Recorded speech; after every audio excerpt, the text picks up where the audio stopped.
ಸಂಸ್ಕಾರಗಳು ಸ್ಯಾಕ್ರಮೆಂಟ್ಸ್ ಅಂತ ಕರಿತೀವಿ. ರಿಚುಯಲ್ಸ್ ಅಂತೇಳಿ ಕರಿತೀವಿ ನಾವು. ಮನುಷ್ಯನ ಜೀವಿತಾವಧಿಯಲ್ಲಿ ಹಲವಾರು ಹಂತಗಳನ್ನ ಅವನು ದಾಟಬೇಕಾಗುತ್ತೆ. ಆಶ್ರಮಗಳು, ಪುರುಷಾರ್ಥಗಳು, ಅದೇ ರೀತಿಯಾಗಿ ಈ ಸಂಸ್ಕಾರಗಳು. ಸಾಮಾನ್ಯವಾಗಿ ವರ್ಣಗಳು, ಆಶ್ರಮಗಳು, ಪುರುಷಾರ್ಥಗಳು ನಮಗೆ ಕಣ್ಣಿಗೆ ಕಾಣೋದಿಲ್ಲ. ಅವನ್ನ ಆಚರಣೆ ಮಾಡ್ಕೊಂಡ್ ಬರ್ತಕ್ಕಂಥದ್ದು. ಬಟ್ ಈ ಸಂಸ್ಕಾರಗಳು ಎಕ್ಸ್ಟರ್ನಲ್ ಆರ್ನಮೆಂಟ್ಸ್ ಅಂತೇಳಿ ಕರಿತೀವಿ ನಾವು ಇವುಗಳನ್ನ. ಬಾಹ್ಯ ಪರಿಕರಗಳು.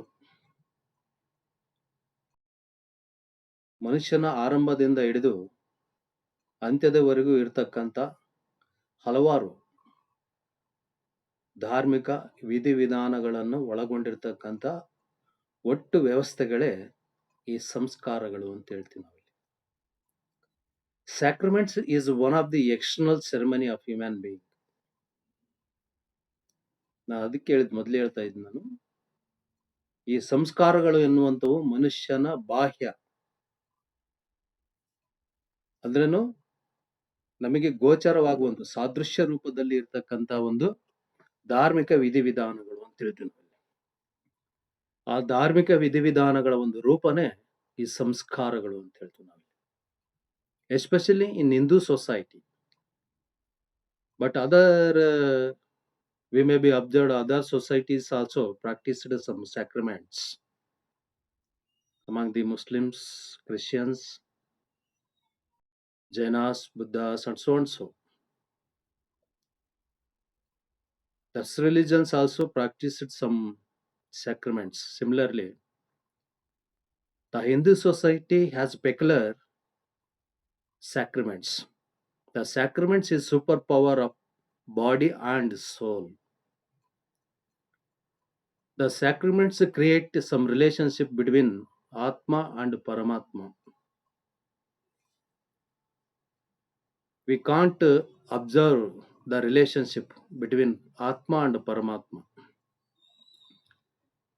But our ancestors and some philosophers and some religious spiritualists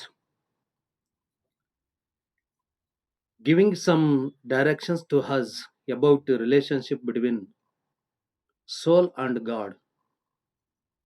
So here the sacraments is a superpower of body and soul.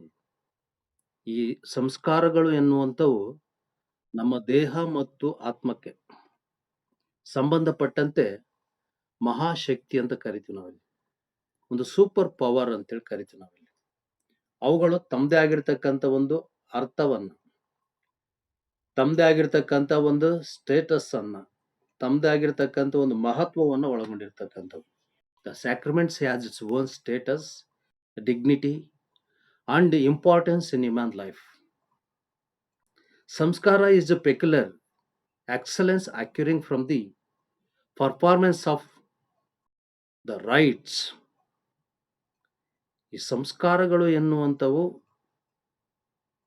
ಕ್ರಮಬದ್ಧವಾಗಿ ವಿಧಿವಿಧಾನಗಳ ಮೂಲಕ ಆಚರಣೆ ಮಾಡುವಂತ ಒಂದು ವ್ಯವಸ್ಥೆಯಾಗಿ ವಿಶಿಷ್ಟ ಸ್ಥಾನಗಳನ್ನ ಪಡ್ಕೊಂಡಿರ್ತಕ್ಕಂಥವು. Previously we told the sacraments has more power and peculiar characteristics, especially in Hindu society. ಇವು ಬಹಳ ಒಂದು ಪ್ರಧಾನವಾಗಿರ್ತಕ್ಕಂಥವು. ಸಂಸ್ಕಾರಗಳು ಎನ್ನುವಂಥವು ಬಹಳ ಪ್ರಧಾನವಾಗಿರ್ತಕ್ಕಂಥವು ಮತ್ತು ಅಷ್ಟೇ ಪ್ರಾಮುಖ್ಯತೆಯನ್ನು ಪಡೆದಿರ್ತಕ್ಕಂಥವು. ಯಾರೊಬ್ಬ ವ್ಯಕ್ತಿ ದೈವಾಧೀನರಾಗಿದ್ದಾರೆ ಅಂತ ಹೇಳಿದ್ರೆ ಆ ಒಂದು ಶವದಿಂದ ನಮಗೇನು ಪ್ರಯೋಜನ ಇಲ್ಲ ಅಂತ ಹೇಳ್ಬಿಟ್ಟು ಆ ಶವನ ನಾವು ಹೆಂಗೋ ಬಿಸಾಕಿ ಬರೋಕೆ ಆಗೋದಿಲ್ಲ. ಅದಕ್ಕೊಂದು ಕ್ರಮಬದ್ಧತೆ ಇರುತ್ತೆ. ಅದು ಸಂಸ್ಕಾರ ಮಾಡ್ತಕ್ಕಂಥದ್ದು ಒಂದು ಕ್ರಮಬದ್ಧತೆ ಇರುತ್ತೆ. ನೋಡಿ, ಸಂಸ್ಕಾರ, ಶವವನ್ನ ಸಂಸ್ಕಾರ ಮಾಡುವಂತ ಒಂದು ಕ್ರಮಬದ್ಧತೆ. ಅದು ಹಿಂದೂ ಧರ್ಮದಲ್ಲಿ ಅಲ್ಲಿ ಜಾತಿಗಳಂತೇಳಿ ನೋಡ್ಕೊಂಡ್ ಬರ್ತೀವಿ ನಾವಲ್ಲಿ. ಒಂದೊಂದು ಜಾತಿಯಲ್ಲಿ ಒಂದೊಂದು ರೀತಿಯಾಗಿರ್ತಕ್ಕಂಥ ಸಂಸ್ಕಾರವನ್ನು ಮಾಡ್ತಕ್ಕಂಥದ್ದಿದೆ. ನಿನ್ನೆ ತಾನೇ ರಾಷ್ಟ್ರ ಪ್ರಶಸ್ತಿ ವಿಜೇತ ಖ್ಯಾತ ನಟ ಸಂಚಾರಿ ವಿಜಯ್ ದೈವಾಧೀನರಾದ್ರು. ಅವ್ರ ಆತ್ಮಕ್ಕೆ ಶಾಂತಿ ಸಿಗ್ಲಿ ಅಂತೇಳಿ ನಾವು ನೀವೆಲ್ಲರೂ ಕೋರ್ಕೊಳ್ಳೋಣ. ಸೊ ಹಾಗೆ ಈ ಸಂಸ್ಕಾರ ಎನ್ನುವಂಥವು ಪ್ರತಿಯೊಂದು ಹಂತದಲ್ಲೂ ತಮ್ಮದೇ ಆಗಿರ್ತಕ್ಕಂಥ ಒಂದು ವಿಶಿಷ್ಟ ಸ್ಥಾನಮಾನವನ್ನು ಪಡ್ಕೊಂಡಿದ್ದಾವೆ. ಯಾಕೆ ಬೇಕಂಗೆ ಮಾಡೋಂಗಿಲ್ಲ ಸಂಸ್ಕಾರಗಳನ್ನು, ಕ್ರಮಬದ್ಧವಾಗಿಯೇ ಮಾಡ್ಕೊಂಡು ಹೋಗ್ಬೇಕು. ಅದರಲ್ಲೂ ವಿಶೇಷವಾಗಿ ಶ್ಲೋಕಗಳನ್ನು ಹೇಳೋದು, ವೇದ ಉಪನಿಷತ್ತಿನಲ್ಲಿರ್ತಕ್ಕಂಥ ಒಂದು ಮಂತ್ರಗಳನ್ನು ಉಚ್ಚಾರ ಮಾಡುವುದರ ಮೂಲಕ ಇವುಗಳನ್ನು ಆಚರಣೆ ಮಾಡ್ತಕ್ಕಂಥದ್ದು ಹಿಂದೂ ಪದ್ಧತಿಯಲ್ಲಿ ಬಹುಮುಖ್ಯವಾಗಿರ್ತಕ್ಕಂಥದ್ದು. ಆತ್ಮ ಮತ್ತು ದೇಹ ಇವೆರಡೂ ಸಹ ಒಂದಕ್ಕೊಂದು ಬಹಳ ಸಂಬಂಧವನ್ನು ಹೊಂದಿರತಕ್ಕಂಥವು. ಸೊ ಅವುಗಳ ಒಂದು ಶ್ರೇಷ್ಠತೆಯನ್ನ, ಅವುಗಳ ಒಂದು ಮಾನ್ಯತೆಯನ್ನ ನಾವು ಗುರುಸ್ಲಿಕ್ಕಾಗಿ ಅಥವಾ ಅರ್ಥ ಮಾಡ್ಕೊಳ್ಳಿಕ್ಕಾಗಿ ಈ ಸಂಸ್ಕಾರಗಳನ್ನ ನಾವು ಮಾಡ್ಕೊಂಡು ಹೋಗ್ತೀವಿ. ನಾವಿಲ್ಲಿ ಅವ ಆತ್ಮ ಮತ್ತು ದೇಹ ಬೇರೆ ಬೇರೆ ಆದವು ಅಂತ ಹೇಳಿದ್ರೆ ಅಲ್ಲಿಗೆ ಅವನ ಜೀವನ ಮುಕ್ತಾಯ ಅಂತ ಹೇಳಿ. ಸೊ ಹಾಗಾಗಿ ಈ ಸಂಸ್ಕಾರಗಳಲ್ಲಿ ಆತ್ಮ ಮತ್ತು ದೇಹ, ನೆಕ್ಸ್ಟ್ ಅವೆರಡರ ಮಧ್ಯೆ ಇರತಕ್ಕಂಥ ಒಂದು ಸಂಬಂಧ, ಅವೆರಡರ ಮಧ್ಯೆ ಇರತಕ್ಕಂಥ ಒಂದು ಅನ್ಯೋನ್ಯತೆ, ಅವೆರಡರ ಮಧ್ಯೆ ಇರತಕ್ಕಂಥ ಒಂದು ಅರ್ಥೈಸಿಕೊಳ್ಳುವಂತ ಒಂದು ವ್ಯವಸ್ಥೆಗಳನ್ನ ನಾವು ಇಲ್ಲಿ ಸಂಸ್ಕಾರಗಳ ಮೂಲಕ ನೋಡ್ಕೊಂಡು ಹೋಗ್ತೀವಿ. ನಾವಿಲ್ಲಿ ಆಕ್ಸ್ಫರ್ಡ್ ಡಿಕ್ಷನರಿ ಎನ್ನುವಂಥದ್ದು ಒಂದು ಅಭಿಪ್ರಾಯವನ್ನು ಹೇಳುತ್ತೆ ಸಂಸ್ಕಾರಗಳ ಬಗ್ಗೆ. ಸಂಸ್ಕಾರ ಎನ್ನುವುದು ಧಾರ್ಮಿಕ ಆಚರಣೆ ಎಂದು ಪರಿಗಣಿಸಲಾಗುತ್ತದೆ ಮತ್ತು ಆಂತರಿಕ ಅಥವಾ ಆಧ್ಯಾತ್ಮಿಕ ಅನುಗ್ರಹದ ಗೋಚರ ಚಿಹ್ನೆ ಎಂದು ಪರಿಗಣಿಸಲಾಗುತ್ತದೆ. ಇದು ಎಲ್ಲಾ ಸಂಸ್ಕಾರಗಳಿಗೂ ಅನ್ವಯಿಸುತ್ತದೆ. According to Oxford dictionary, sacrament refers to religious practice regarded as outward and visible sign of inward or spiritual grace, and this is applicable to samskaras also. ಧಾರ್ಮಿಕ ಆಚರಣೆ ಅಂತೇಳಿ ಕರಿತೀವಿ ನಾವು ಸಂಸ್ಕಾರವನ್ನು. ಆಕ್ಸ್ಫರ್ಡ್ ಡಿಕ್ಷನರಿ ಅದ್ರ ಪ್ರಕಾರ ಸಂಸ್ಕಾರವನ್ನ ನಾವು ಧಾರ್ಮಿಕ ಆಚರಣೆ ಅಂತೇಳಿ ಕರಿತೀವಿ ನಾವಿಲ್ಲಿ. ಇದು ಕೇವಲ ಆಚರಣೆ ಅಲ್ಲ, ಧರ್ಮಕ್ಕೆ ಸಂಬಂಧಪಟ್ಟಿರ್ತಕ್ಕಂಥದ್ದು. ಇದು ಆಂತರಿಕ ಮತ್ತು ಬಾಹ್ಯವಾಗಿರ್ತಕ್ಕಂಥ ಕೆಲವು ಚಿಹ್ನೆಗಳನ್ನ ಹೊಂದಿರ್ತವೆ. ವಿವಾಹ ಎನ್ನುವಂಥದ್ದು ಒಂದು ಸಂಸ್ಕಾರ. ವಿವಾಹ ಎನ್ನುವಂಥದ್ದು ಒಂದು ಸಂಸ್ಕಾರ. The marriage has its own symbol or label. ಈ ವಿವಾಹ ಎನ್ನುವಂಥದ್ದು ತಂದೆ ಆಗಿರ್ತಕ್ಕಂಥ ಒಂದು ಚಿಹ್ನೆ ಅಥವಾ ತಂದೆ ಆಗಿರ್ತಕ್ಕಂಥ ಒಂದು ಗುರುತನ್ನು ಪಡ್ಕೊಂಡಿರುತ್ತೆ. ಇದರಲ್ಲಿ ಆ ಚಿಹ್ನೆ ಅಥವಾ ಗುರುತು ಇಲ್ಲ ಅಂತ ಹೇಳಿದ್ರೆ ಅದು ವಿವಾಹ ಆಗೋದಿಲ್ಲ. ಎಲ್ಲಾ ಧರ್ಮಗಳಲ್ಲೂ ಇದೆ ಅದು. ಎಲ್ಲಾ ಧರ್ಮಗಳಲ್ಲೂ ಆ ಸಂಸ್ಕಾರಗಳಿಗೆ ಕೆಲವೊಂದು ಚಿಹ್ನೆಗಳಿದಾವೆ, ಕೆಲವೊಂದು ಲೇಬಲ್ಗಳಿದಾವೆ. ಆ ಚಿಹ್ನೆಗಳ ಹೊರತಾಗಿ ಸಂಸ್ಕಾರಗಳು ನಡೆಯೋದಿಲ್ಲ ಅಲ್ಲಿ. ಎಕ್ಸಾಂಪಲ್, ಉದಾಹರಣೆ, ವಿವಾಹ ಎನ್ನುವಂಥದ್ದು ಕೆಲವು ಚಿಹ್ನೆಗಳನ್ನ, ಕೆಲವು ಲೇಬಲ್ ಅನ್ನ ಹೊಂದಿದೆ. ಅದು ಗೊತ್ತಿದ್ಯಾ? ಸ್ಯಾಕ್ರೆಡ್ ಥ್ರೆಡ್ ಅಂತ ಹೇಳ್ತೀವಿ, ಪವಿತ್ರ ದಾರ ಅಥವಾ ಮಾಂಗಲ್ಯ ಅಂತೇಳಿ ಕರಿತೀವಿ ನಾವು. ಆ ಮಾಂಗಲ್ಯ ಎನ್ನುವಂಥದ್ದು ವಿವಾಹದ ಸಂಸ್ಕಾರದಲ್ಲಿರ್ತಕ್ಕಂಥ ಒಂದು ಚಿಹ್ನೆ ಅದು. ಹೀಗೆ ಪ್ರತಿಯೊಂದು ಸಂಸ್ಕಾರಗಳಲ್ಲೂ ನಾವು ಒಂದು ಚಿಹ್ನೆಯನ್ನ ಅಥವಾ ಒಂದು ಲೇಬಲ್ ಅಂತೇಳಿ ಕರಿತೀವಿ ನಾವು ಅದನ್ನ. Sign or label, symbol. ಆ ಸಿಂಬಲ್ ಅನ್ನ ನಾವು ಗುರುಸ್ಕೊಂಡು ಹೋಗ್ತೀವಿ ನಾವು. ಅದು ಎಲ್ಲಾ ಸಂಸ್ಕಾರಗಳಿಗೂ ಸಂಬಂಧಪಟ್ಟಿರ್ತಕ್ಕಂಥದ್ದು ಅಂತ. ಆ ಒಂದು ಅರ್ಥವನ್ನ ಇಲ್ಲಿ ಆಕ್ಸ್ಫರ್ಡ್ ಡಿಕ್ಷನರಿ ಅನ್ನುವಂಥದ್ದು ಹೇಳ್ತಕ್ಕಂಥದ್ದು. ಆಂತರಿಕ ಅಥವಾ ಆಧ್ಯಾತ್ಮಿಕ ಅನುಗ್ರಹದ ಒಂದು ಗೋಚರವಾಗುವಂತ ಒಂದು ಚಿಹ್ನೆ. It is inward or spiritual grace. This is applicable to samskara. Visible label. We may be observed some samskaras. And Mimamsa, according to Mimamsa, sacraments has a peculiar characteristics for the getting a yaga, yagna, and materials through the function of sipping of water. ನೀರನ್ನು ಸಿಂಪಡಿಸುವ ಕಾರ್ಯದ ಮೂಲಕ ಯಾಗ, ಯಜ್ಞ ವಸ್ತುಗಳನ್ನು ಪಡೆಯುವುದಕ್ಕೆ ಒಂದು ವಿಶಿಷ್ಟ ಲಕ್ಷಣಗಳಾಗಿ ಸಂಸ್ಕಾರಗಳು. ನೀರನ್ನು ಸಿಂಪಡಿಸುವುದು. The spiritual god, saint, or guru, or a teacher, sipping a water from ring finger on his head, devotee head. ಒಬ್ಬ ಗುರು ಎನ್ನುವಂತವನು ತನ್ನ ಉಂಗುರು ಬೆರಳಿನಿಂದ ನೀರನ್ನ ತನ್ನ ಭಕ್ತನ ಮೇಲೆ ಸಿಂಪಡಿಸುವುದರ ಮೂಲಕ ಆಚರಿಸ್ತಕ್ಕಂಥದ್ದು ಯಾಗ ಯಜ್ಞಗಳನ್ನ ಆಚರಿಸ್ತಕ್ಕಂಥ ಅಥವಾ ವಸ್ತುಗಳನ್ನ ಪಡಿತಕ್ಕಂಥ ಒಂದು ವ್ಯವಸ್ಥೆಯನ್ನ ನಾವಿಲ್ಲಿ ಸಂಸ್ಕಾರಗಳು ಅಂತ ಹೇಳ್ತೀವಿ ನಾವು. ಸಿಪ್ಪಿಂಗ್ ಆಫ್ ವಾಟರ್ ಅಂತ ಹೇಳ್ತೀವಿ ನಾವು. ಅದೇ ಒಬ್ಬ ಗುರು ತನ್ನ ಉಂಗುರ ಬೆರಳು ಅಂತ ಹೇಳ್ತಾನೆ ಅವನಲ್ಲಿ ಅಲ್ವಾ. ಉಂಗುರ ಬೆರಳಿನಿಂದ ಭಕ್ತನ ತಲೆಯ ಮೇಲೆ ಸಿಂಪಡಿಸುವುದರ ಮೂಲಕ ಯಾಗ ಯಜ್ಞಗಳನ್ನ ಮಾಡ್ತಕ್ಕಂಥದ್ದು. ಇಡೀ ಕೈಯಿಂದ ತಗೊಂಡು ಅವನ ತಲೆ ಮೇಲೆ ಹಾಕಿದ್ರೆ ಬೇರೆ ಅರ್ಥ ಕೊಡುತ್ತೆ, ಉಂಗುರದ ಬೆರಳಿನಿಂದ ಸಿಂಪಡಿಸಿದ್ರೆ ಬೇರೆ ಅರ್ಥ ಕೊಡುತ್ತೆ ಸಂಸ್ಕಾರಗಳಿಗೆ.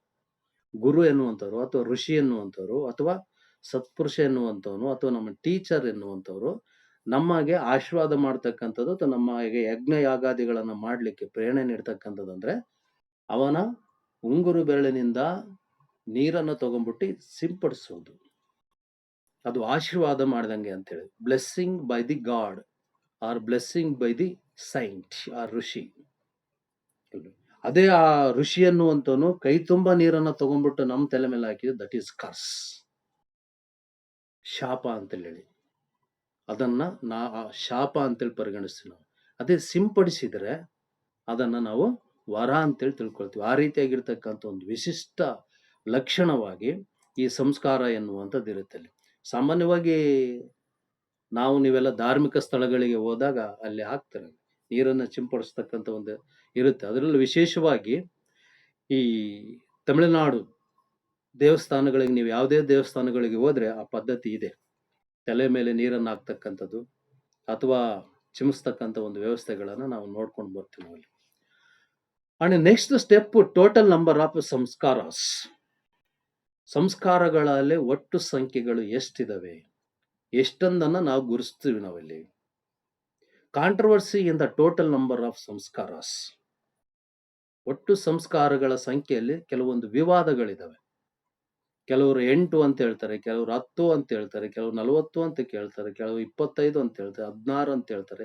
ಹೀಗೆ ನಾನಾ ರೀತಿಯಾಗಿರ್ತಕ್ಕಂಥ ಒಂದು ಅಭಿಪ್ರಾಯಗಳನ್ನ ನೋಡ್ತೀವಿ ನಾವು. ಆ different opinions about number of samskaras. According to Gautama Smriti we may be observed 40 samskaras. ಗೌತಮ ಸ್ಮೃತಿಯ ಪ್ರಕಾರ 40 ಸಂಸ್ಕಾರಗಳು ಅಂತ ನೋಡ್ಕೊಂಡ್ ಬರ್ತೀವಿ ನಾವು. ಅದೇ ರೀತಿಯಾಗಿ ಮಹರ್ಷಿ ಅಗ್ನಿರೇನ್ ಎನ್ನುವಂಥವ್ರು 25 ಸಂಸ್ಕಾರಗಳಿದಾವೆ ಅಂತ ಹೇಳ್ತಾರೆ. According to Maharshi Agniren there are 25 sacraments in Hindu society. And next, Puranas. According to Puranas, there are 12 to 16 sacraments in Hindu society. ಪುರಾಣಗಳ ಪ್ರಕಾರ 12ರಿಂದ 16 ಸಂಸ್ಕಾರಗಳು ಇದಾವೆ ಅಂತ ಹೇಳಿ ಹೇಳ್ತಾರೆ. ಮನುಸ್ಮೃತಿಯ ಪ್ರಕಾರ 42 ಅಂತ ಹೇಳ್ತಾರೆ. According to Manusmriti 42 sacraments. ಮಹಾಯಜ್ಞಗಳ ಪ್ರಕಾರ 16 ಅಂತ ಹೇಳ್ತೀವಿ ನಾವಲ್ಲಿ. According to Mahayajna there are 16. ಗೃಹ ಸೂತ್ರಗಳ ಪ್ರಕಾರ 16 ಅಂತ ಹೇಳ್ತೀವಿ. ಅಕಾರ್ಡಿಂಗ್ ಟು ಗೃಹ sutras there are 16 sacraments in Hindu society. So according to these controversy or these opinions, we may be observed there are 16 sacraments in Hindu society. According to Hinduism, samskar is also commonly used in the pronunciation of the word and signifies cultural heritage and upbringing in modern speech. Hindu ಧರ್ಮ ಸಂಸ್ಕಾರವು ಈ ಪದದ ಸಾಮಾನ್ಯವಾಗಿ ಬಳಸುವ ಹಿಂದಿ ಉಚ್ಚಾರಣೆಯಾಗಿದೆ ಮತ್ತು ಆಧುನಿಕ ಭಾಷಣದಲ್ಲಿ ಸಾಂಸ್ಕೃತಿಕ ಪರಂಪರೆ ಮತ್ತು ಪಾಲನೆಯನ್ನು ಸೂಚಿಸುವಂತ ಒಂದು ವ್ಯವಸ್ಥೆ ಅಂತ ಹೇಳ್ತೀವಿ ನಾವು. ಇವೆಲ್ಲ ದೃಷ್ಟಿಕೋನದಲ್ಲಿ ನಾವು ನೋಡ್ಕೊಂಡ್ ಬಂದಾಗ ಸಂಸ್ಕಾರ ಎನ್ನುವಂಥದ್ದು ಸಾರ್ವತ್ರಿಕವಾಗಿರ್ತಕ್ಕಂಥ ಒಂದು ವ್ಯವಸ್ಥೆ. It is not reserve for the any particular group or caste or society. The samskara applicable to all. It has universal nature. Samskara is the proper and commonly used word, be universally understood and refers to someone having proper upbringing and behavior. So this is the support for the development of our personality and support for the filter of our behaviors and thoughts and feelings. ಸಂಸ್ಕಾರಗಳು ಎನ್ನುವಂಥವು ಕೇವಲ ಆಚರಣೆಗಳಿಗಾಗಲ್ಲ, ನಮ್ಮ ವ್ಯಕ್ತಿತ್ವದ ಬೆಳವಣಿಗೆಗೆ, ನಮ್ಮ ವರ್ತನೆಗಳ ಶುದ್ಧತೆಗೆ, ನಮ್ಮ ಭಾವನೆಗಳ ಒಂದು ಸೋಸುವಿಕೆ ಅಂತ ಕರಿತೀವಿ. ಫಿಲ್ಟರ್ ಯಾವ ರೀತಿ ಇರಬೇಕು ಭಾವನೆಗಳು ಅಥವಾ ನಮ್ಮ ವರ್ತನೆಗಳು ಯಾವ ರೀತಿಯಾಗಿರ್ಬೇಕು ಎನ್ನುವಂಥದ್ದನ್ನ ನಮ್ಗೆ ತಿಳಿಸ್ಕೊಡ್ತಕ್ಕಂತ ಒಂದು ರೂಪದಲ್ಲಿ ಈ ಸಂಸ್ಕಾರಗಳು ಎನ್ನುವಂಥವು ಇರ್ತವೆ. Most of all most Vedic rituals consisted of homa or fire sacrifice of elaborate and instinct designs and complex. ಬಹುತೇಕವಾಗಿ ಹೆಚ್ಚಿನ ವೈದಿಕ ಆಚರಣೆಗಳು ನಮ್ಮ ಯಾವುದೇ ಒಂದು ಸಂಸ್ಕಾರಗಳನ್ನು ನೋಡ್ಕೊಂಡು ಬನ್ನಿ, ಸಾಮಾನ್ಯವಾಗಿ ಪವಿತ್ರ ಅಗ್ನಿಯ ಸಮ್ಮುಖದಲ್ಲಿ ಅವುಗಳನ್ನ ನಡ್ಸ್ಕೊಂಡು ಬರ್ತಕ್ಕಂಥದ್ದು ಅಂತ ಹೇಳ್ತೀವಿ ನಾವು. ವಿವಾಹ ಆಗಿರ್ಬೋದು, ನಾಮಕರಣ ಆಗಿರ್ಬೋದು, ಅಥವಾ ಸೀಮಂತ ಕಾರ್ಯಗಳಾಗಿರ್ಬೋದು, ಅಥವಾ ಗರ್ಭದಾನ ಕಾರ್ಯಕ್ರಮಗಳ ಕರ್ಣಾಚೂಡ ಅಂತ ಕರಿತೀವಿ, ಕೇಶಮಂಡನ ಅಂತ ಕರಿತೀವಿ. ಹೀಗೆ ನಾನಾ ರೀತಿಯಾಗಿರ್ತಕ್ಕಂಥ ಒಂದು ಸಂಸ್ಕಾರಗಳನ್ನ ನೋಡ್ಕೊಂಡ್ ಬಂದಾಗ ಅಲ್ಲಿ ಪವಿತ್ರವಾಗಿರ್ತಕ್ಕಂಥ ಒಂದು ಹೋಮ ಹವನಗಳನ್ನ ನಾವು ನೋಡ್ಕೊಂಡು ಬರ್ತೀವಿ. This is giving a respect to particular god and goddess. ಇವು ನಿರ್ದಿಷ್ಟವಾಗಿರ್ತಕ್ಕಂಥ ಒಂದು ದೇವತೆಗಳಿಗೆ ನಾವು ಸೂಚಿಸ್ತಕ್ಕಂಥ ಒಂದು ಗೌರವ, ನಾವು ಅರ್ಪಿಸ್ತಕ್ಕಂಥ ಒಂದು ಗೌರವವನ್ನ ಇವು ಹೇಳ್ಕೊಡ್ತಕ್ಕಂಥವು. ಅಲ್ಲೇ methodology accompanied by recitation of Vedas by qualified priests in honour of a particular god or goddess. Fire offerings of various ingredients gifts to be given in charity. So ಇಲ್ಲಿ ನಿರ್ದಿಷ್ಟವಾಗಿರ್ತಕ್ಕಂಥ ಮತ್ತು ಅರ್ಹವಾಗಿರ್ತಕ್ಕಂಥ ಅರ್ಚಕರು, ಪುರೋಹಿತರ ಮೂಲಕ ವೇದಗಳ ಶ್ಲೋಕಗಳನ್ನು ಪಠಿಸುವುದರೊಂದಿಗೆ ನೀಡಬೇಕಾಗಿರ್ತಕ್ಕಂಥ ಉಡುಗೊರೆಗಳು, ದಾನಗಳು ಅಥವಾ ಅವರಿಂದ ಪಡೆಯಬೇಕಾಗಿರ್ತಕ್ಕಂಥ ಆಶೀರ್ವಾದಗಳನ್ನ ನಾವಿಲ್ಲಿ ಈ ಒಂದು ಸಂಸ್ಕಾರಗಳಲ್ಲಿ ನಾವು ನೋಡ್ಕೊಂಡು ಬರ್ತೀವಿ. ನಾವಿಲ್ಲಿ in presence of elders for blessings amid sanctioned sacrificial grounds. We want to blessing from our elders. We want to blessing from our parents. We want to blessing from our mother and father and teacher and guest. So this is the main objective of Hindu life. ನಮಗೆ ಆಶೀರ್ವಾದಗಳು ಬೇಕು ನಮ್ಮ ಪೋಷಕರಿಂದ, ನಮ್ಮ ಹಿರಿಯರಿಂದ, ನಮ್ಮ ಗುರುಗಳಿಂದ, ನಮ್ಮ ತಂದೆ ತಾಯಿಗಳಿಂದ, ನಮ್ಮ ಅತಿಥಿಗಳಿಂದ, ಮನೆಗೆ ಬರುವಂತ ಅತಿಥಿಗಳಿಂದ ನಮಗೆ ಆಶೀರ್ವಾದಗಳು ಬೇಕು. ಅವೆಲ್ಲಾ ರೀತಿಯಾಗಿರ್ತಕ್ಕಂಥ ಒಂದು ವ್ಯವಸ್ಥೆಗಳು ನಡೀತಕ್ಕಂಥದ್ದು ಅಂತ ಹೇಳಿದ್ರೆ ಈ ಸಂಸ್ಕಾರಗಳಿಂದ ಅಂತ ಹೇಳ್ತೀವಿ ನಾವಿಲ್ಲಿ. Sacred herbs and good omens. Each important milestone of a human life is to be undertaking a particular samskara, wherein the significance of that milestone is ritualistically conveyed. ಈ ಸಂಸ್ಕಾರಗಳು ಎನ್ನುವಂಥವು ನಿರ್ದಿಷ್ಟವಾಗಿರ್ತಕ್ಕಂಥ ಒಂದು ಗಿಡಮೂಲಿಕೆಗಳು, ನಿರ್ದಿಷ್ಟವಾಗಿರ್ತಕ್ಕಂಥ ಒಂದು ತೀರ್ಥಗಳು, ನಿರ್ದಿಷ್ಟವಾಗಿರ್ತಕ್ಕಂಥ ಒಂದು ಶಕುನಗಳು, ಅಥವಾ ನಿರ್ದಿಷ್ಟವಾಗಿರ್ತಕ್ಕಂಥ ಒಂದು ವ್ಯವಸ್ಥೆಗಳು, ನಿರ್ದಿಷ್ಟವಾಗಿರ್ತಕ್ಕಂಥ ಒಂದು ಕಾರ್ಯಕ್ರಮಗಳ ಮೂಲಕ ನಮ್ಮ ಜೀವನದಲ್ಲಿ ನಡೆಯಬಹುದಾಗಿರ್ತಕ್ಕಂಥ ಪ್ರಮುಖ ಮೈಲಿಗಲ್ಲುಗಳು ಅಂತ ಕರಿತೀವಿ ನಾವು. Important milestones of our lives, because we expected a good symptoms and good health and noble thoughts and good behaviour. So these are borrowed from our Vedas, Puranas, and Smritis and Shrutis and so and so. So these are called samskaras. And next we may be observed, first of all, first there are 16 samskaras in Hindu society. First one, Garbhadana. ಸುಮಾರು 16 ಸಂಸ್ಕಾರಗಳು ಅಂತ ಹೇಳ್ತೀವಿ ನಾವು. ಷೋಡಶ ಸಂಸ್ಕಾರಗಳು ಅಂತ ಕರಿತೀವಿ ನಾವು. ಅದರಲ್ಲಿ ಫಸ್ಟ್ನೇದಾಗಿರ್ತಕ್ಕಂಥದ್ದು ಗರ್ಭದಾನ ಅಂತ ಕರಿತೀವಿ ನಾವು. Literally meaning gifting the womb is the act of conception. This is the first sacrament which followed immediately on every matrimonial union. There are a number of rites performed before conception. The act of first sexual intercourse or insemination is known as ನಿಷ್ಕಾಮ. ಗರ್ಭದಾನ ಎನ್ನುವಂಥದ್ದು ಪ್ರಥಮವಾಗಿರ್ತಕ್ಕಂಥ ಒಂದು ಸಂಸ್ಕಾರ ಅಂತೇಳಿ ಕರಿತೀವಿ ನಾವು. ಅಕ್ಷರಶಃ ಪದಶಃ ಇದರ ಅರ್ಥ ಹೇಳ್ಬೇಕು ಅಂತ ಹೇಳಿದ್ರೆ ಗರ್ಭವನ್ನು ಉಡುಗೊರೆಯಾಗಿ ನೀಡುವುದು.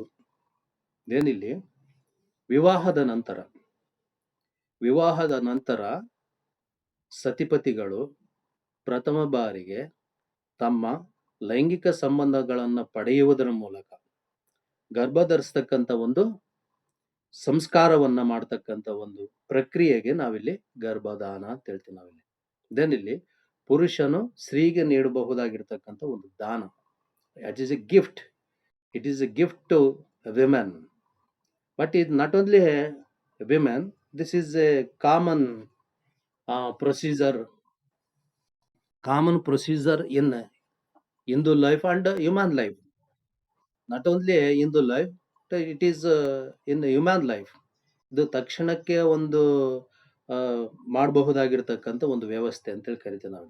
ಅಂದ್ರೆ ವಿವಾಹ ಆಗಿರ್ತಕ್ಕಂಥ ನವದಂಪತಿಗಳು ಪ್ರಥಮ ಬಾರಿಗೆ ತಮ್ಮ ಲೈಂಗಿಕ ಸಂಬಂಧಗಳನ್ನು ಪಡೆಯುವುದರ ಮೂಲಕ ಅವರು ಈ ಒಂದು ಸಂಸ್ಕಾರಕ್ಕೆ ಒಳಗಾಗ್ತಕ್ಕಂಥದ್ದು ಸಹಜ ಎನ್ನುವಂಥದ್ದು.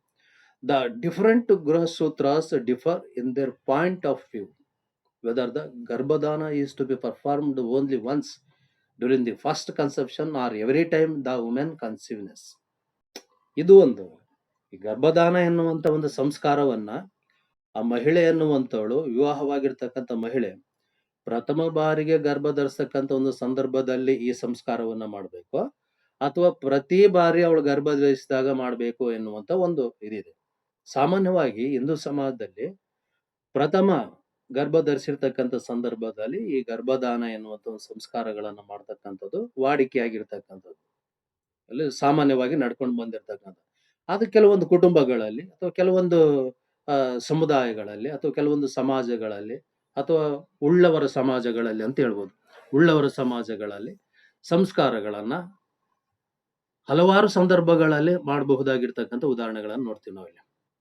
ಅಲ್ಲೇ ಸಾಮಾನ್ಯವಾಗಿ ಈ ಉಳ್ಳಂತವ್ರು ಏನ್ ಮಾಡ್ತಾರೆ ಅಂತ ಹೇಳಿದ್ರೆ ಗೆಸ್ಟ್ಗಳನ್ನ ಕರೆದ್ಬಿಟ್ಟು ಊಟೋಪಚಾರಗಳನ್ನ ಮಾಡ್ತಕ್ಕಂಥದ್ದು, ಅಥವಾ ತಮ್ಮ ಒಂದು ಪ್ರತಿಷ್ಠೆಗಳನ್ನ ಪ್ರದರ್ಶನ ಮಾಡ್ತಕ್ಕಂಥ ಒಂದು ದೃಷ್ಟಿಕೋನದಿಂದಲಾದರೂ ಆಗಿರ್ಬೋದು, ಪ್ರತಿ ಸಾರಿನೂ ಸಂಸ್ಕಾರಗಳನ್ನ ಮಾಡ್ತಕ್ಕಂಥದ್ದು ಇದೆ. ಹಾಗೆ ಇಲ್ಲಿ ಆ ಮಹಿಳೆ ಅನ್ನುವಂಥಳು ಪ್ರಥಮವಾಗಿ ಗರ್ಭದಾನ ಸಂಸ್ಕಾರಕ್ಕೆ ಒಳಗಾಗಬಹುದು, ಅಥವಾ ಅವಳು ಅದಕ್ಕಿಂತ ಹೆಚ್ಚಿನದಾಗಿರ್ತಕ್ಕಂಥ ಒಂದು ಗರ್ಭ ಧರಿಸ್ತಕ್ಕಂಥ ಸಂದರ್ಭದಲ್ಲೂ ಸಹ ಬೇಕಾದ್ರೂ ಈ ಸಂಸ್ಕಾರಕ್ಕೆ ಒಳಗೋಗ್ಬೋದು. ಅದಕ್ಕೇನ ಒಂದೇ ರಿಸ್ಟ್ರಿಕ್ಷನ್ಸ್ ಏನಿಲ್ಲ. There is no any restriction for this practices. In the first case, it is considered as a kshetra samskara. In the second case, is a garbhadana samskaram. Every time the garbha or womb conceives, it needs to be purified. ಅದನ್ನ ಅಗತ್ಯ ಇದ್ರೆ ಅದನ್ನ ಶುದ್ಧೀಕರಿಸ್ತಕ್ಕಂಥದ್ದು ಹೇಳ್ತೀವಲ್ಲ ನಾವು. ಅಗತ್ಯ ಇರ್ತಕ್ಕಂಥ ಸಂದರ್ಭದಲ್ಲಿ ಮಾಡ್ಕೊಂಡು ಹೋಗ್ತೀವಿ. ಇಲ್ಲ ಅಂತ ಹೇಳಿದ್ರೆ ಪ್ರಥಮವಾಗಿರ್ತಕ್ಕಂಥ ಒಂದು ಗರ್ಭ ಧರಿಸ್ತಕ್ಕಂಥ ಸಂದರ್ಭದಲ್ಲಿ ಈ ಸಂಸ್ಕಾರಗಳನ್ನ ಮಾಡ್ತಕ್ಕಂಥದ್ದು ಸಹಜ. ಆದ್ರೆ ಪದೇ ಪದೇ ಒಂದಕ್ಕಿಂತ ಹೆಚ್ಚು ಸಾರಿ ಅವಳು ಗರ್ಭ ಧರಿಸ್ತಕ್ಕಂಥ ಸಂದರ್ಭದಲ್ಲಿ ಮಾಡ್ತಕ್ಕಂಥದ್ದು, ಅದು ಅವರವರ ಕುಟುಂಬ ಅಥವಾ ಅವರವರ ಸಮುದಾಯ ಅಥವಾ ಅವರವರ ಒಂದು ಹಿನ್ನೆಲೆ ಆಧಾರದ ಮೇಲೆ ಅದನ್ನ ಮಾಡ್ಕೊಂಡ್ಬೋದು. ಬಟ್ ಮಾಡೋದ್ರಲ್ಲಿ ಏನು ತಪ್ಪೇನಿಲ್ಲ. ಅದನ್ನ ಶುದ್ಧೀಕರಣ ಮಾಡ್ತಕ್ಕಂಥ ಒಂದು ವಿಚಾರಗಳಲ್ಲಿ ಯಾವುದೇ ರೀತಿಯಾಗಿರ್ತಕ್ಕಂಥ ಒಂದು ಕಾಂಟ್ರವರ್ಸಿ ಏನಿಲ್ಲ. ಸೊ ಅದ್ ನಡ್ಸ್ಕೊಂಡು ಬರಬಹುದು ಅವರಲ್ಲಿ, ಆ ಒಂದು ವ್ಯವಸ್ಥೆಗೆ ಅನುಗುಣವಾಗಿ ಅಂತ ಹೇಳ್ತೀವಿ ನಾವು. ಇದನ್ನ ನಾವು ಮ್ಯಾರೇಜ್ ಅಂತ ಹೇಳಿ ಕರಿತೀವಿ ನಾವು. ಇದನ್ನ ಮ್ಯಾರೇಜ್ ನೋಡಿ, ಪವಿತ್ರ ಹೋಮ ಅಂತ ಕರಿತೀವಿ. ಮುಂದೆ ಒಂದು ಅಗ್ನಿಕುಂಡ ಇರುತ್ತೆ ಅಲ್ಲಿ ಸಾಮಾನ್ಯ. So this is as A pregnancy. ಇವಳು ಪ್ರೆಗ್ನೆನ್ಸಿ ಅಂತ ಹೇಳಿ ಕರಿತೀವಿ. ಇದು ವಿವಾಹದ ನಂತರ ನಡೀತಕ್ಕಂಥ ಒಂದು ಸಂಸ್ಕಾರವನ್ನ ನಾವು ಗರ್ಭದಾನ ಅಂತ ಹೇಳಿ ಕರಿತೀವಿ ನಾವಿಲ್ಲಿ. And next second one Pumsavana, literally meaning enduring a male issue. ಪದಶಃ ಅರ್ಥ ಹೇಳ್ಬೇಕಂದ್ರೆ ಪುತ್ರ ಸಂತಾನ ಪಡೆಯುವುದು. ಪುಂಸವನ ಅಂತ ಹೇಳಿದ್ರೆ, ಪುಂ ಅಂತ ಹೇಳಿದ್ರೆ ಪುಲ್ಲಿಂಗ, ಸಂವಹನ ಅಂತ ಹೇಳಿದ್ರೆ ಪಡೆಯುವುದು, receiving from the Om, or receiving from the god, or receiving from the nature. ಇಲ್ಲಿ ಆ ಒಂದು ದೇವರಿಂದ ಅಥವಾ ಗರ್ಭದಿಂದ ಅಥವಾ ಪ್ರಕೃತಿಯಿಂದ ನಾವು ಪುತ್ರ ಸಂತಾನವನ್ನ ರಿಸೀವ್ ಮಾಡ್ಕೊಳ್ಳೋದು, ಬರಮಾಡ್ಕೊಳ್ಳೋದಂತ. It is a ritual conducted in the 3rd month of pregnancy. So this is important. ಯಾವಾಗ ಆಚರಣೆ ಮಾಡ್ತೀವಿ ಎನ್ನುವಂಥದ್ದು ಮುಖ್ಯ ಇಲ್ಲಿ. ಸಾಮಾನ್ಯವಾಗಿ ಈ ಪುಂಸವನ ಎನ್ನುವಂತ ಒಂದು ಕಾರ್ಯಕ್ರಮವನ್ನ ಅಥವಾ ಸಂಸ್ಕಾರವನ್ನ ನಾವು ಆ ಮಹಿಳೆ ಅಥವಾ ಗೃಹಿಣಿ ಗರ್ಭ ಧರಿಸಿದ 3 ತಿಂಗಳ ನಂತರ ಈ ಸಂಸ್ಕಾರಗಳನ್ನ ಮಾಡ್ತಕ್ಕಂಥದ್ದಿದೆ. It is the first pregnancy. ಅದು ಏನು ಫಸ್ಟ್ ಗರ್ಭಧಾನ ಆಗಿದೆ. ಅವಳು ಫಸ್ಟ್ ಮೊದಲನೇದಾಗಿ ಅವಳು ಗರ್ಭ ಧರಿಸಿದ್ದಾರೆ. ಇಟ್ ಕ್ಯಾನ್ ಬಿ ಏನು 4th ಮಂತ್ ಆಲ್ಸೋ. ಕೆಲವು ಸಂದರ್ಭಗಳಲ್ಲಿ ಇದನ್ನ 4ನೇ ತಿಂಗಳಲ್ಲಿ ಮಾಡುವುದುಂಟು. ಕೇವಲ 3 ತಿಂಗಳಲ್ಲಿ ಮಾಡ್ಬೇಕೆಂಬುದೇನಿಲ್ಲ. ಕೆಲವು ಸಂದರ್ಭದಲ್ಲಿ 4 ತಿಂಗಳಿಗೂ 4ನೇ ತಿಂಗಳಲ್ಲಿ ಮಾಡ್ತಕ್ಕಂಥ ಒಂದು ವ್ಯವಸ್ಥೆನೂ ಇದೆ. The pregnant women consumes 1 bread or barley and 2 breads of black grain along with little curd. This is accompanied by religious chanting. So this is also important. So ಇಲ್ಲಿ ಆ ಗರ್ಭ ಧರಿಸಿರ್ತಕ್ಕಂಥ ಒಬ್ಬ ಮಹಿಳೆ ಬ್ರೆಡ್ ಮತ್ತು ಬಾರ್ಲಿಯನ್ನ ಮತ್ತು ಅದ್ರ ಜೊತೆಗೆ ಸ್ವಲ್ಪ ಬೆಣ್ಣೆ, ಸ್ವಲ್ಪ ತುಪ್ಪವನ್ನು ಬೆರೆಸ್ಕೊಂಡು ತಿನ್ನುವುದರ ಮೂಲಕ ಈ ಪುಂಸವನ ಎನ್ನುವಂತ ಒಂದು ಸಂಸ್ಕಾರಕ್ಕೆ ಒಳಗಾಗ್ತಕ್ಕಂಥದ್ದು ಅಂತ ಹೇಳ್ತೀವಿ ನಾವು. ಇದು ಮೊದಲ ಗರ್ಭಿಣಿ ಆಗಿದ್ರೆ 3 ತಿಂಗಳಲ್ಲಿ ಮಾಡ್ಬೋದು ಅಥವಾ 4 ತಿಂಗಳಲ್ಲೂ ಮಾಡ್ಬೋದು, ಅಭ್ಯಂತರ ಏನಿಲ್ಲ ಅದಲ್ಲಿ. ಸೊ ಹಿಂಗೆ ಇಷ್ಟೇ ದಿನದಲ್ಲಿ ಮಾಡ್ಬೇಕಂಬೋದಿಲ್ಲ, ಬಟ್ 3 ತಿಂಗಳು ಆಗಿರ್ಬೇಕು. ಕೆಲವು ಸಂದರ್ಭದಲ್ಲಿ ಏನಾಗುತ್ತೆ ಅಂತ ಹೇಳಿದ್ರೆ ಅದನ್ನು 4ನೇ ತಿಂಗಳಿಗೂ ಸಹ ಹೋಗ್ಬಹುದಾಗಿರ್ತಕ್ಕಂಥ ಒಂದು ಚಾನ್ಸ್ ಇರುತ್ತೆ ಅನ್ನುವಂಥದ್ದು. ಏನಿಲ್ಲಿ ಅವಳು ಒಂದು ಪೀಸ್ ಅಥವಾ 2 ಪೀಸ್ ಬ್ರೆಡ್ ಅಥವಾ ಬಾರ್ಲಿ ಅಥವಾ ಇದ್ರ ಜೊತೆಗೆ ತುಪ್ಪ ಅಥವಾ ಬೆಣ್ಣೆ ಅಥವಾ ಇನ್ನಿತರ. The time prescribed for the Pumsavana in a different grassroots and can be extended up to the 8th month of pregnancy. So we may be observed there is no any particular time for this sacrament. ನಾವು ಮುಂಚೆ ಏನು ಹೇಳಿದ್ವಿ ಅಲ್ಲಿ 3 ತಿಂಗಳಿಗೆ ಮಾಡಬೇಕು ಅಥವಾ 4 ತಿಂಗಳಿಗೆ. ಆದ್ರೆ ಏನು ಹೇಳ್ತಾರೆ ಕೆಲವು ಗೃಹ ಸೂತ್ರಗಳು ಅವಳ 8ನೇ ತಿಂಗಳಿನಲ್ಲಿನೂ ಸಹ ಈ ಒಂದು ಸಂಸ್ಕಾರವನ್ನ ಮಾಡಬಹುದು ಅಲ್ಲ. ಆ ರೀತಿಯಾಗಿ ಕೆಲವು ಗೃಹ ಸೂತ್ರಗಳು ಹೇಳ್ತವೆ. According to some Griha Sutras also give a later date for pregnancy after the first. ಅದು ಪ್ರಥಮ ಗರ್ಭ ಅಥವಾ ಗರ್ಭಿಣಿಯಾಗಿದ್ದರೆ ಅದನ್ನ ಆ ಡೇಟ್ ಅನ್ನ ಅವ್ರು ನಿರ್ಧಾರ ಮಾಡ್ತಕ್ಕಂಥದ್ದು ಅವ್ರಿಗೆ ಬಿಟ್ಟಿರ್ತಕ್ಕಂಥದ್ದು. ಅವ್ರು ಯಾವ ಒಂದು ಅನುಕೂಲ ಇರುತ್ತೋ ಅಥವಾ ಯಾವ ದಿನಗಳಲ್ಲಿ ಅವರಿಗೆ ಅವಕಾಶಗಳು ಇರ್ತಾವೋ ಅಥವಾ ಶುಭ ದಿನಗಳು ಅನ್ಸ್ಕೊಳ್ತಾವೋ ಅಥವಾ ಶುಭ ಶಕುನಗಳು ಅಂತೇಳಿ ಅನ್ಸ್ಕೊಳ್ತಾವೋ. ನಾವು ಆಗ್ಲೇ ಹೇಳಿದ್ದು ಶುಭ ದಿನಗಳು, ಶುಭ ಶಕುನಗಳು ಒಳ್ಳೆಯದು ಅಂತ ಹೇಳ್ಬಿಟ್ಟು ಆ ದಿನ ಎಲ್ಲವುಗಳನ್ನ ನೋಡ್ಬಿಟ್ಟು ಅವ್ರು ಆಚರಣೆ ಮಾಡ್ತಕ್ಕಂಥದ್ದು ಅಂತ ಹೇಳ್ತೀವಿ. ಸಾಮಾನ್ಯವಾಗಿ ಇವ್ನು ಮಾಡ್ಬೇಕು ಅಂತ ಹೇಳಿದ್ರೆ ಅವರು ಗುರುಗಳ ಹತ್ರ ಹೋಗ್ತಾರೆ. ಗುರುಗಳ ಹತ್ರ ಹೋಗ್ಬಿಟ್ಟು ಕೇಳಿ ಬರ್ತಾರೆ ಭವಿಷ್ಯವನ್ನ. ನಾವ್ ಹಿಂಗ್ ಮಾಡ್ಬೇಕಂತ ಇದ್ವಿ, ಇಂಥ ಸಂಸ್ಕಾರ ಮಾಡ್ಬೇಕಂತ ಇದ್ವಿ, ಡೇಟ್ ಯಾವಾಗೈತೆ, ಟೈಮ್ ಯಾವಾಗ ಚೆನ್ನಾಗಿದೆ ಅಂತ ಹೇಳ್ಬಿಟ್ಟು ಭವಿಷ್ಯಕಾರರ ಹತ್ರ ಹೋಗ್ಬಿಟ್ಟು ಅಥವಾ ಶಾಸ್ತ್ರಿಗಳ ಹತ್ರ ಹೋಗ್ಬಿಟ್ಟು ಗುರುಗಳ ಹತ್ರ ಹೋಗ್ಬಿಟ್ಟು ಕೇಳ್ಕೊಂಡು ಬರ್ತಾರೆ. The teacher or saint giving a suitable direction to practices of some sacraments. ಹೇಳ್ತಾರೆ ಅವರು ಕೆಲವರು. ಇದೀಗ ಇನ್ನು ಈಗ ಆಧುನಿಕ ಒಂದು ದಿನದಲ್ಲಿ at nowadays we may be observed every channel telecast a particular swami or what we call astrologist every day at morning time. ಪ್ರತಿದಿನ ನಾವು ನೋಡ್ತೀವಿ ಬೆಳಿಗ್ಗೆ ಸಮಯದಲ್ಲಿ ಪ್ರತಿಯೊಂದು ಚಾನಲ್ ಒಬ್ಬ ಭವಿಷ್ಯಕಾರ ಬಂದಿರ್ತಾರಲ್ಲಿ. ಅಲ್ಲಿ ಭವಿಷ್ಯವನ್ನು ಪ್ರತಿಯೊಬ್ಬರು ಭವಿಷ್ಯನ ಹೇಳ್ತಿರ್ತಾರಲ್ಲಿ. ಹಾಗೆ ಇಲ್ಲಿ ಇವರು ಸಂಸ್ಕಾರಗಳನ್ನ ಮಾಡ್ಬೇಕು ಅಂತ ಹೇಳಿದ್ರೆ ಭವಿಷ್ಯಕಾರರ ಹತ್ರ ಹೋಗ್ಬಿಟ್ಟು date and time they are asking to for the practice of some samskaras. And third one Simantonnayana. Simantonnayana it is the literally meaning parting the ಐರ್.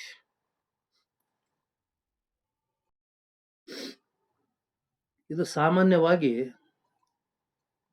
parting the air sacrament is performed in the 4th and 5th month of woman's first pregnancy.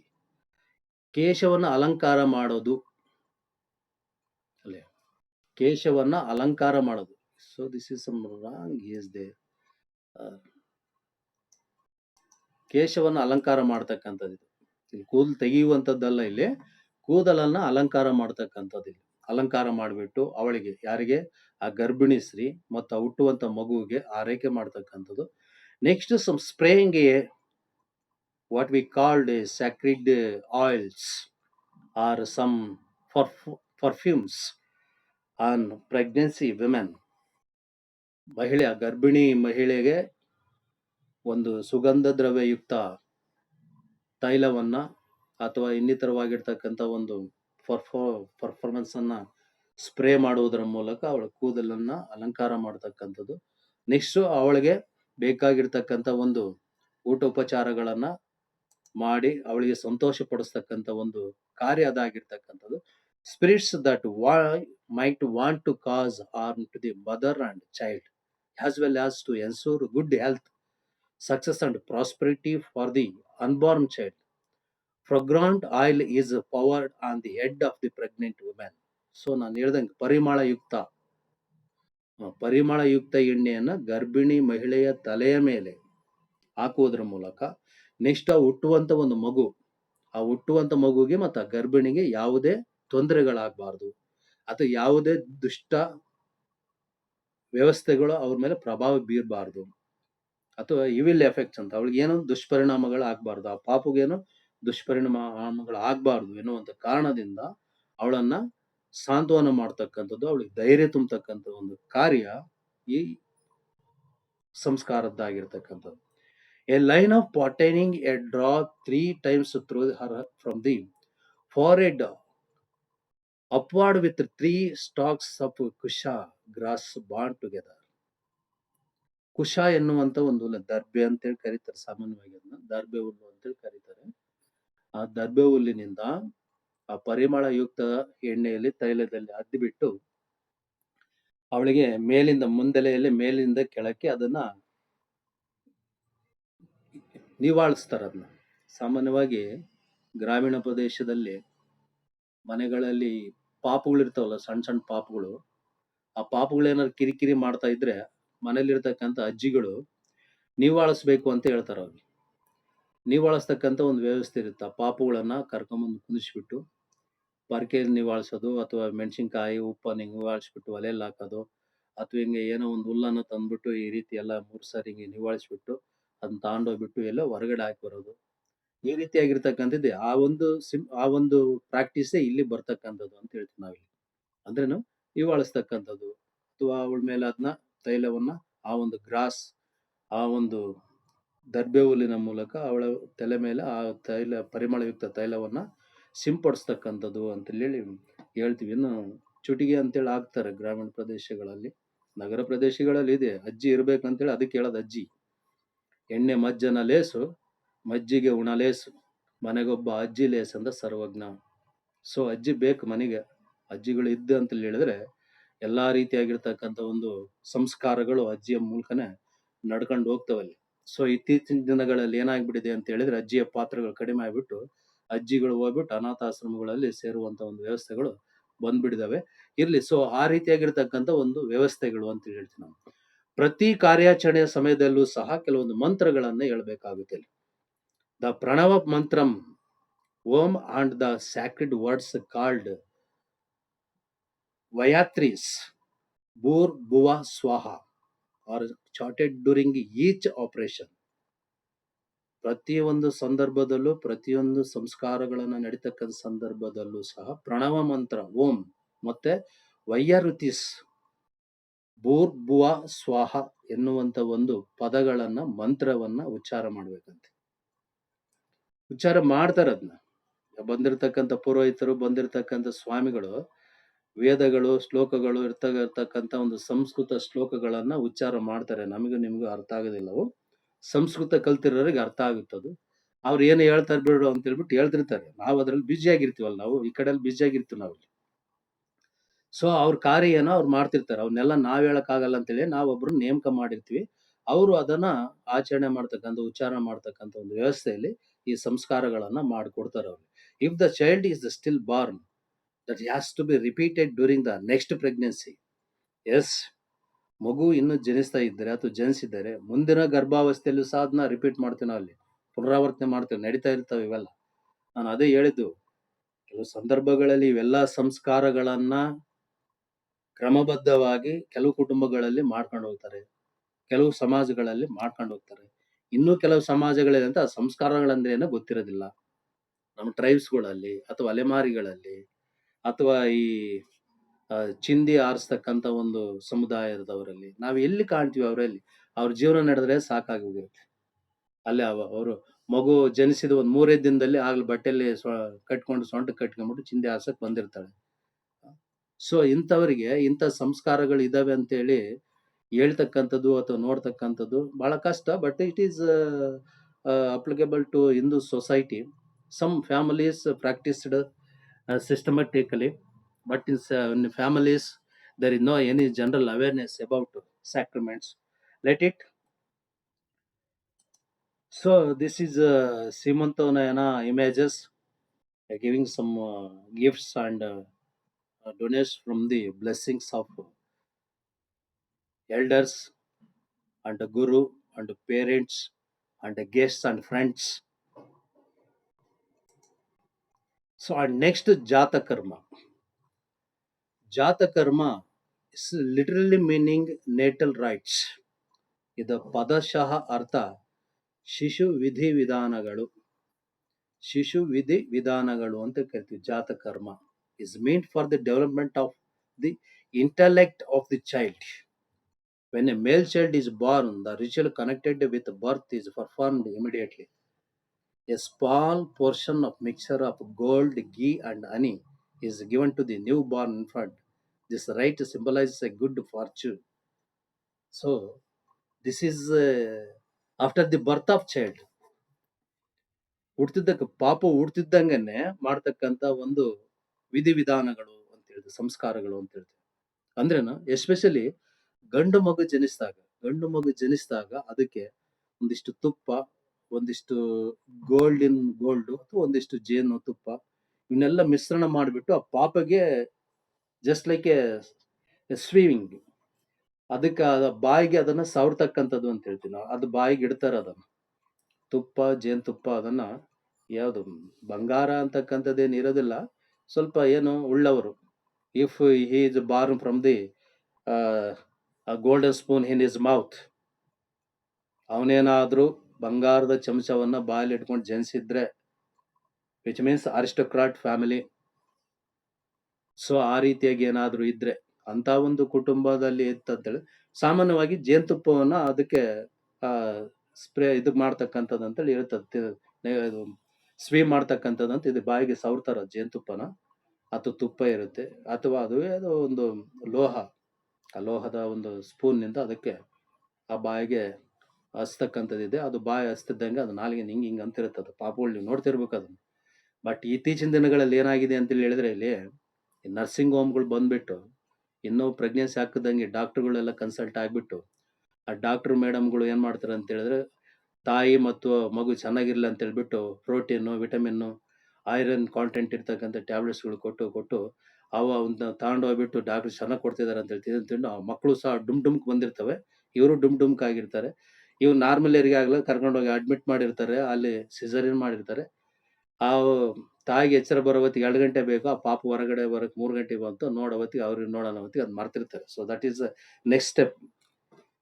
In traditional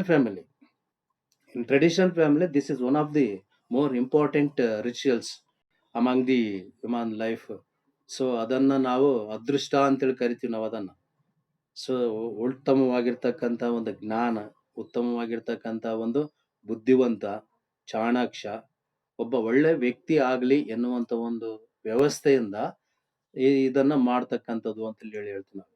so this is image of Jatakarma ತಿಳಿಸ್ತಕ್ಕಂಥದ್ದು ಅಂತೇಳಿ ಇರುತ್ತೆ.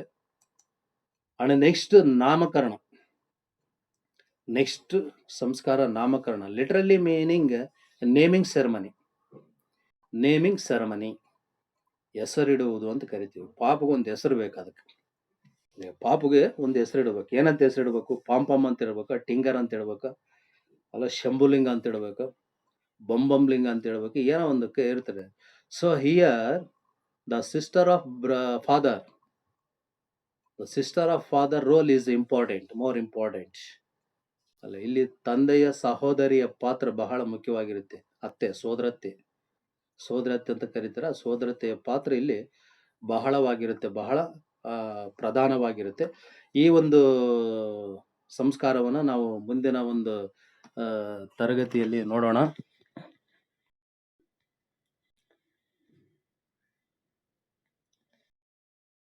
Late ಆಯ್ತು ಅಂತ ಅನ್ಸುತ್ತೆ.